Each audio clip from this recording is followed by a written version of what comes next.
What was a defining moment in your education thus far?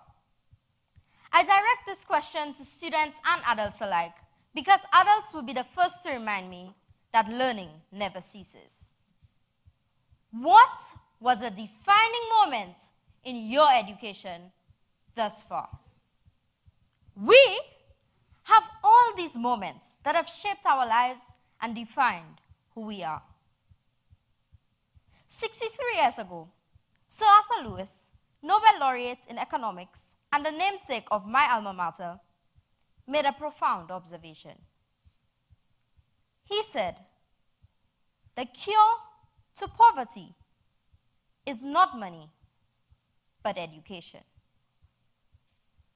These words resonate around the world, but they have made an indelible mark on my mind. I grew up in the Caribbean, went to high school on a hill, midway between blue ocean and sunny skies. But less than half a mile down that hill was a community plagued by poverty. My high school friends and I started a mentorship program for the girls at the primary school down the hill. We helped with homework, reading, spelling, math, made arts and crafts, discussed topics such as personal hygiene, bullying, peer pressure. But most importantly, we listened. Listened to the stories of single mothers, lack of resources, domestic abuse. Listen to the summaries of the latest books they'd read. Listen to why our girls loved school. Little did I realize then the impact this experience would have on me. These girls came from homes where they were neglected and lacked role models. But they dreamt of being doctors so that they could help their grandparents, engineers to finally fix the bridge that broke every hurricane season, and business owners to create jobs of their own. I learned that school was a place where they felt happy and safe. School was their escape from the harsh reality of their lives and to a position where they could help themselves and help others. A mentorship program I started with the intention to teach resulted in a learning experience for me. Those words uttered decades ago began to take root in my mind. The cure to poverty is not money, but education. Going to school was not just a part of growing up. I began to see the real reasons for education. And now, it provides the answer to why am I here. It provides the insulation to cope with below zero temperatures and to trudge through snow to get to an 8:30 a.m. class for a midterm. Many of you may be grappling with the same question. Why am I here? What is the real purpose of our college education? To get a degree, maybe to land a good job and live happily ever after, right? At least that's what I thought for a long time. I wanted the dream job, dream house, dream life. I wanted to be important. It feels good to be important. But shouldn't there be something more to all of this? It was when I came across English philosopher Herbert Spencer's words that I began to recognize the real value of our college education. Education, he said, has for its object the formation of character. This was a defining moment for me. It led to a 180-degree shift in my thinking and my approach. It is said that education is responsible for the formation of character, and it should initiate positive changes in behavior and attitude. Let me repeat that. Education is responsible for the formation of character, and it should initiate positive changes in behavior and attitude. Our education initiates our attitude, and our attitude determines our success. I wish to share with you a story I read, and I liked so much because it clearly illustrates the difference between a positive and a negative attitude. There were two salesmen sent to a far-off island to sell shoes. Upon arrival on the island, the first salesman was shocked to realize that no one wore shoes. Immediately, he sent a message to his home office saying, "We'll return tomorrow. No one wears shoes." The second salesman was thrilled by the same realization, and he too sent a message to his home office.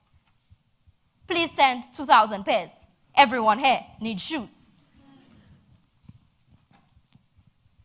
You see, in opportunities, there are obstacles. But in obstacles, one can find opportunities if we are open-minded and develop a positive attitude. Like trying out a new club sport, aspiring to be the editor-in-chief of the Bowdoin Orient, taking a theater class to fulfill that VPA requirement. At Bowdoin, there are many opportunities for us to continue developing and nurturing a positive attitude. Folks, Herbert Spencer led me to realize that the real value of our education does not lie in what qualification or title we finally achieve. The real value of our education lies in the type of person we are transformed into, our character, how we treat others on a daily basis.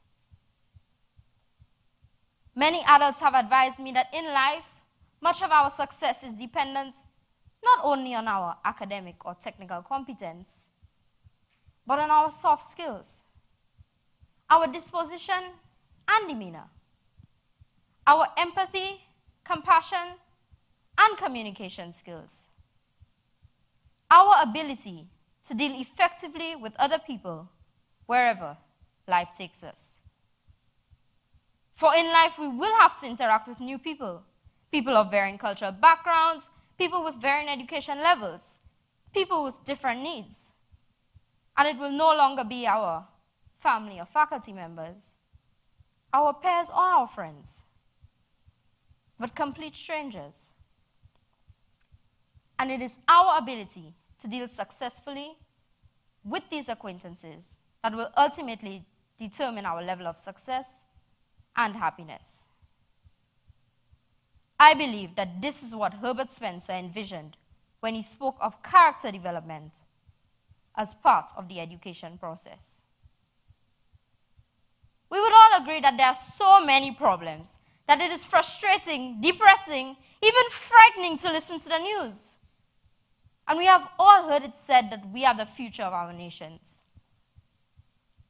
Well, I believe one sure way of accepting and delivering on that promise is for each of us to embrace respect and kindness in our daily lives by being the first to acknowledge others, holding the door for a stranger, and offering a few words of encouragement to the student at Smith writing an essay at midnight, because we've all been there.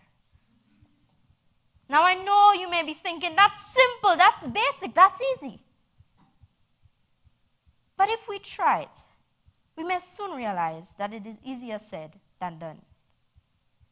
Hence the reason to start inculcating it into our daily lives and as part of our attitude.